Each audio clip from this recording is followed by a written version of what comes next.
Assalamualaikum warahmatullahi wabarakatuh. Yang terhormat dosen pembimbing Bapak Dr. Insinyur Wawan Oktariza, MS, dan Bapak Primagandi, SPMSI. Serta yang terhormat dosen penguji Ibu Ayutia Sayekti, SE, MSI. Tak kenal maka tak sayang, maka perkenalkanlah saya Muhammad Kafi Artanto dengan NIM J3J118261, mahasiswa Sekolah Vokasi Institut Pertanian Bogor angkatan 55. Pada kesempatan spesial kali ini, saya akan mempresentasikan laporan tugas akhir saya dengan judul Peningkatan Produktivitas Stroberi Grade A menggunakan Sistem Tanam Single Row Plan pada Suga Farm Indonesia.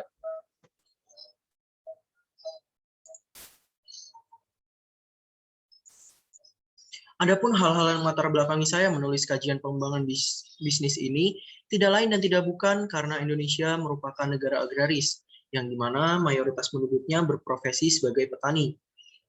Salah satu komoditas pertanian yang mampu menopang pemenuhan gizi masyarakat dan ekonomi negara adalah buah-buahan. Menurut Setiawan et al., salah satu buah yang memiliki nilai ekonomis tinggi adalah buah stroberi. Adapun data produksi buah di Jawa Tengah pada tahun 2017 hingga 2019 dapat dilihat pada tabel di samping. Dapat dilihat buah stroberi pada tahun 2019 mengalami kenaikan produksi dari tahun sebelumnya. Hal ini mengindikasikan bahwa mulai banyak petani di Jawa Tengah yang menanam stroberi karena permintaan yang meningkat. Sistem tanam stroberi dapat dibagi menjadi dua, yaitu secara tertutup menggunakan greenhouse ataupun terbuka. Lalu terdapat dua sistem tanam yang umum digunakan dalam menanam stroberi, yaitu double row plan dan single row plan. Single row plan merupakan sistem tanam di mana hanya terdapat satu baris tanaman dalam satu bedengan. Hal ini bertujuan untuk memaksimalkan penyerapan unsur hara dan sinar matahari bagi tanaman. Hal ini sesuai dengan pernyataan dari Lee et al. Pada tahun 2011, di mana ruang tumbuh akar yang luas akan memaksimalkan penyerapan unsur hara dan mengurangi persaingan akar tanaman. Salah satu perusahaan yang bergerak di perkebunan stroberi adalah Suga Farm Indonesia yang terletak di Magelang, Jawa Tengah. Suga Farm Indonesia adalah perusahaan yang berfokus pada stroberi organik. Suga Farm Indonesia menerapkan sistem tanam double row plan. Adapun data permintaan dan penawaran stroberi organik di Suga Farm Indonesia dapat dilihat pada tabel di samping. Berdasarkan tabel di samping, selama periode 2018 hingga 2020, stroberi grade A pada Suga Farm Indonesia mengalami shortage atau kelebihan permintaan sebesar 227 kg. Hal ini menjadi peluang bagi Suga Farm Indonesia untuk menggunakan sistem tanam single row plan yang sebelumnya telah diuji coba pada demplot perusahaan.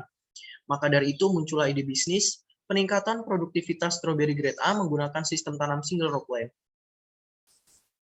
Adapun tujuan dalam penulisan kajian bisnis ini adalah yang pertama, merumuskan ide peningkatan produktivitas stroberi pada Suga Farm Indonesia. Yang kedua, menyusun strategi peningkatan produktivitas stroberi grade A pada Suga Farm Indonesia menggunakan sistem single row plan. Yang ketiga, menyusun analisis ide bisnis menggunakan aspek finansial maupun non-finansial. Selanjutnya, saya akan menjelaskan mengenai metode kajian. Lokasi dan waktu praktek kerja lapang dilaksanakan di Suga Farm Indonesia yang terletak di Dusun Pendem, Desa Girirejo, Kecamatan Ngablak, Kabupaten Magelang, Jawa Tengah.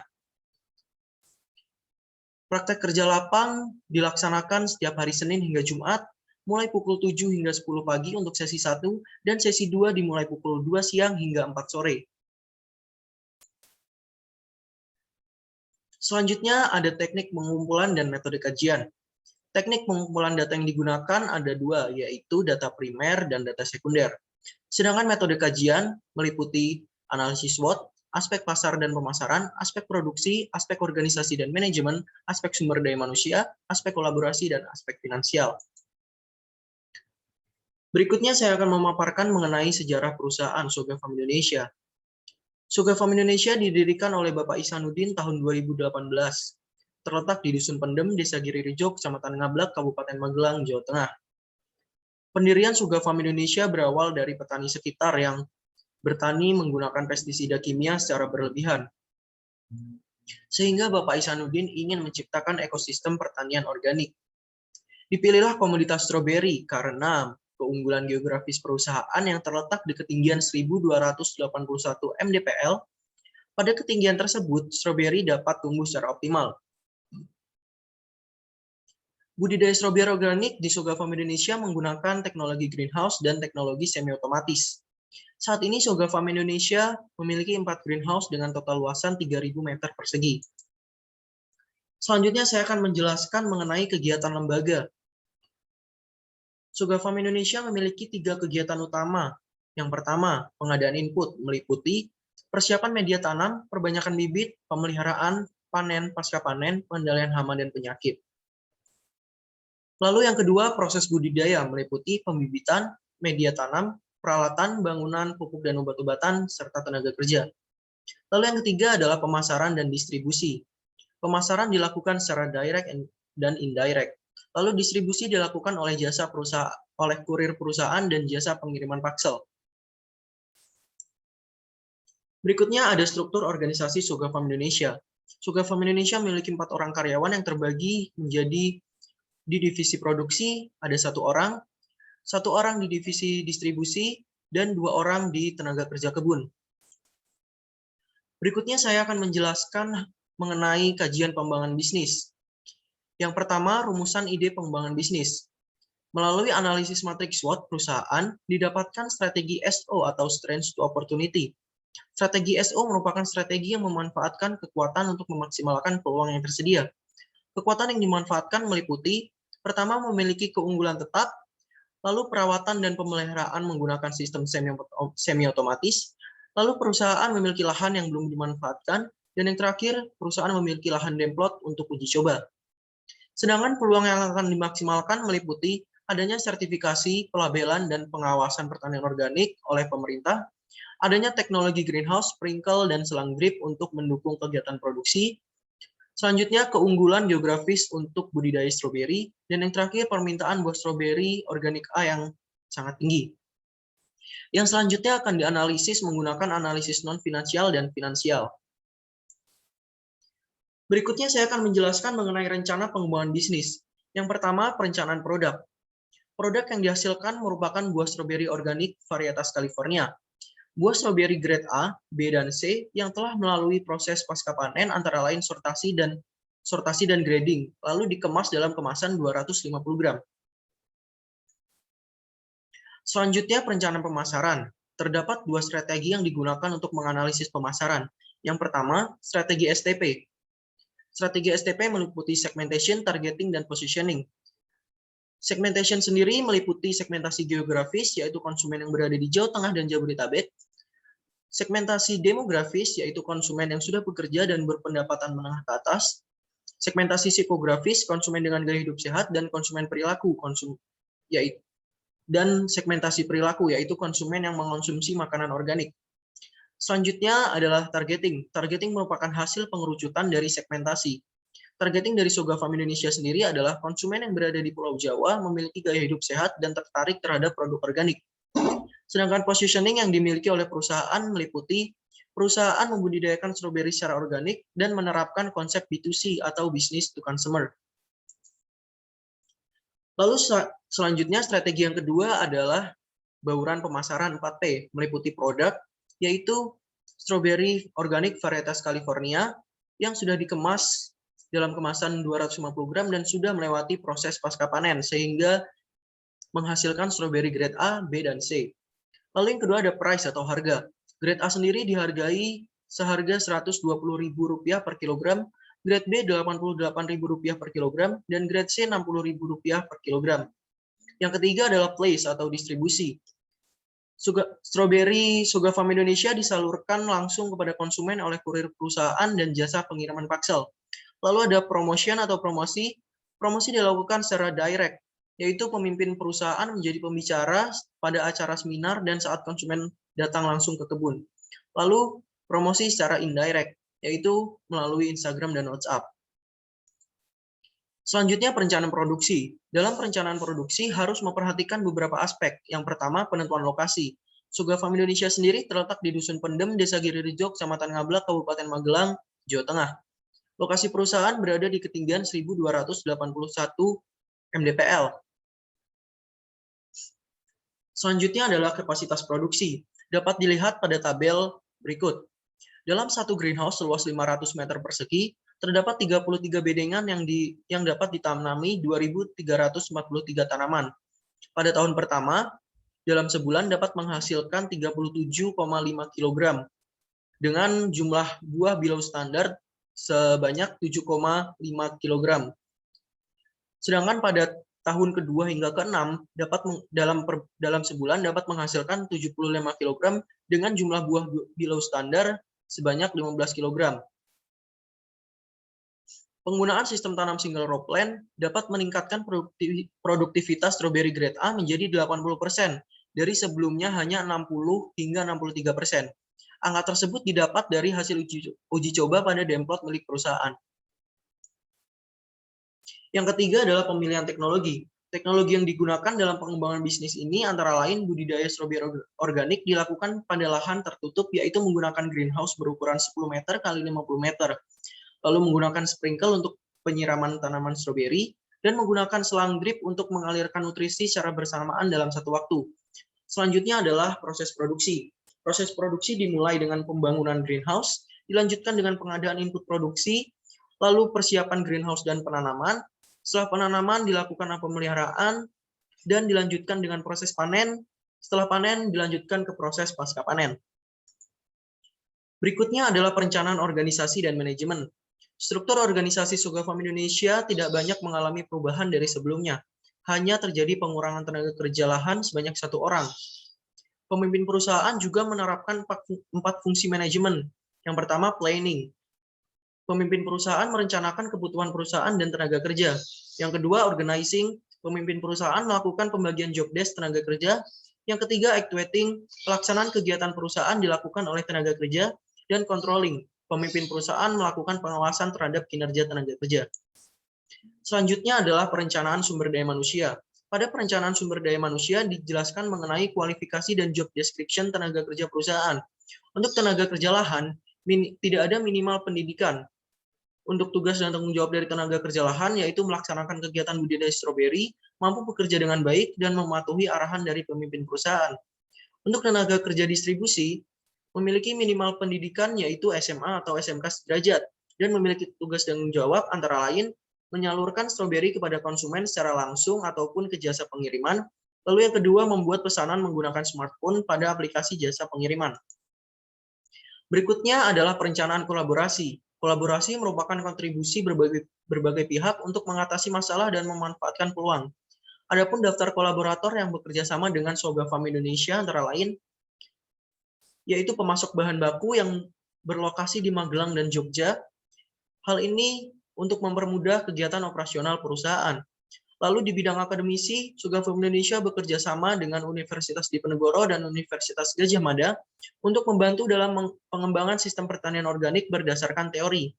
Lalu Soga Farm Indonesia juga memiliki reseller di 4 daerah, yaitu Solo, Magelang, Semarang, dan Jogja. Selanjutnya adalah perencanaan finansial. Pada perencanaan finansial menggunakan 4 metode, yaitu cash flow, laba rugi, analisis kelayakan usaha, dan analisis sensitivitas. Dalam pengembangan bisnis ini, terdapat asumsi-asumsi dasar yang digunakan dalam acuan dalam menyusun analisis cash flow. Adapun asumsi-asumsi tersebut antara lain, yang pertama, umur bisnis pengembangan bisnis ini selama 6 tahun berdasarkan umur ekonomis greenhouse. Yang kedua, modal yang digunakan dalam pembangunan bisnis ini merupakan modal pinjaman melalui dana kur. Yang ketiga, biaya reinvestasi dilakukan ketika umur ekonomis peralatan sudah habis. Yang keempat, panen stroberi pada tahun pertama selama 9 bulan, sedangkan pada tahun kedua hingga ke-6 dilakukan selama 12 bulan. Yang kelima, pajak penerimaan sebesar 0,5% per tahun. Yang keenam, suku bunga yang digunakan berdasarkan suku bunga KUR dari Bank BRI tahun 2021 sebesar 6%. Yang ketujuh, penyusutan dihitung menggunakan metode garis lurus, sedangkan penetapan nilai sisa berdasarkan harga pasar sekitar. Dan yang terakhir, harga jual stroberi untuk konsumen akhir per kilogram untuk grade A 120.000, grade B 88.000, dan grade C 60.000. Selain asumsi-asumsi dasar, dalam penyusunan cash flow juga terdapat perencanaan penjualan. Perencanaan penjualan dapat dilihat pada tabel berikut. Pada tahun pertama, perencanaan penjualan direncanakan menghasilkan Rp29.674.000. Sedangkan pada tahun kedua hingga ke-6, penjualan direncanakan menghasilkan Rp79.776.000. Setelah menentukan perencanaan penjualan, maka setelah itu menentukan perencanaan biaya. Biaya dapat dibagi menjadi 3, yaitu biaya investasi, biaya tetap, dan biaya variabel. Biaya investasi pengembangan bisnis ini dilakukan pada tahun pertama sebesar Rp76.844.000 dan dilakukan pada tahun-tahun berikutnya sesuai dengan umur investasi peralatan. Lalu untuk biaya tetap, besarannya sama setiap tahunnya, yaitu sebesar Rp39.634.023. Untuk biaya variabel, pada tahun pertama sebesar Rp10.006.996, sedangkan pada tahun kedua hingga ke-6 biaya variabelnya sebesar Rp8.036.790. Selanjutnya adalah analisis laba rugi yang bertujuan untuk menggambarkan kinerja perusahaan dalam upaya untuk mencapai tujuan dalam suatu periode tertentu. Dari laporan laba rugi dapat terlihat kondisi keuangan perusahaan, apakah terdapat keuntungan atau kerugian, seperti pada tabel berikut. Pada tahun pertama, Sogaf Indonesia mengalami kerugian sebesar Rp23.367.019. Ini dikarenakan biaya investasi yang cukup besar di tahun pertama. Sedangkan pada tahun kedua hingga tahun ke-6, Sogaf Indonesia telah mengalami keuntungan, dan keuntungan terbesarnya terjadi di tahun ke-6, yaitu sebesar Rp41.393.038. Untuk pajak penghasilan, di tahun pertama belum dikenai pajak, sedangkan di tahun kedua hingga ke-6 telah dikenai pajak secara rutin per tahun karena sudah mendapatkan penerimaan. Selanjutnya adalah kriteria kelayakan usaha. Analisis kelayakan usaha dilakukan untuk menentukan kelayakan suatu usaha dilihat dari aspek finansial dengan memperhitungkan nilai waktu dari uang. Analisis kelayakan usaha pada pengembangan bisnis ini dapat dilihat pada tabel berikut. Kriteria kelayakan usahanya terdapat NPV senilai Rp86.460.483 dan dinyatakan layak. Untuk gross BC senilai 1,29 dan dinyatakan layak. Net BC senilai 2,59 dinyatakan layak. Untuk IRR atau Internal Rate of Return sebesar 50,29% dan dinyatakan layak. Untuk payback period selama 2 tahun 12 bulan dan dinyatakan layak karena kurang dari umur bisnis. Yang terakhir adalah analisis sensitivitas, digunakan untuk melihat pengaruh dari keadaan yang berubah-ubah terhadap hasil suatu kelayakan usaha. Analisis sensitivitas pada pengembangan bisnis ini dapat diukur melalui 2 perubahan yang telah dirasakan oleh perusahaan, yaitu penurunan produksi stroberi organik sebesar 15% dan peningkatan harga PJPR sebesar 40%. Dapat kita lihat pada tabel, penurunan produksi stroberi organik sebesar 15% lebih peka daripada peningkatan harga PJPR sebesar 40%. Adapun simpulan dari kajian pengembangan bisnis ini menjawab dari tujuan yang telah ditulis sebelumnya, yaitu yang pertama, ide pengembangan bisnis yang akan dilakukan berdasarkan analisis SWOT, yaitu peningkatan produktivitas stroberi grade A menggunakan sistem single row plan. Yang kedua, rumusan ide pengembangan bisnis peningkatan produksi stroberi grade A menggunakan sistem tanam single row plan diformulasikan melalui strategi strange to opportunity. Yang ketiga, pengembangan bisnis ini menggunakan 2 analisis untuk mengetahui apakah bisnis ini layak atau tidak, yaitu aspek non-finansial dan aspek finansial, dan keduanya dinyatakan layak. Dengan ditulisnya kajian pengembangan bisnis ini, saya menyarankan kepada perusahaan bahwa ide pengembangan bisnis peningkatan produktivitas stroberi grade A menggunakan sistem tanam single row plan dapat dijalankan oleh Sogaf Indonesia karena ditinjau dari analisis finansial dan non-finansial, ide pengembangan bisnis ini layak dilaksanakan karena dapat memberikan keuntungan dan dapat memenuhi selisih permintaan konsumen. Berdasarkan hasil analisis sensitivitas, pengembangan bisnis ini peka terhadap penurunan produksi stroberi dengan tingkat perubahan sebesar 15%. Solusi yang dapat saya berikan agar tidak terjadi penurunan produksi stroberi adalah perusahaan harus meningkatkan intensitas pemeliharaan agar tanaman stroberi dapat tumbuh dan berproduksi secara optimal, meskipun di musim penghujan. Pemeliharaan tersebut dapat dilakukan dengan cara melakukan pemangkasan tanaman tua dan daun tua, serta pemberian nutrisi dan obat-obatan secara teratur. Sekian presentasi dari saya. Kurang lebihnya mohon maaf. Wassalamualaikum warahmatullahi wabarakatuh.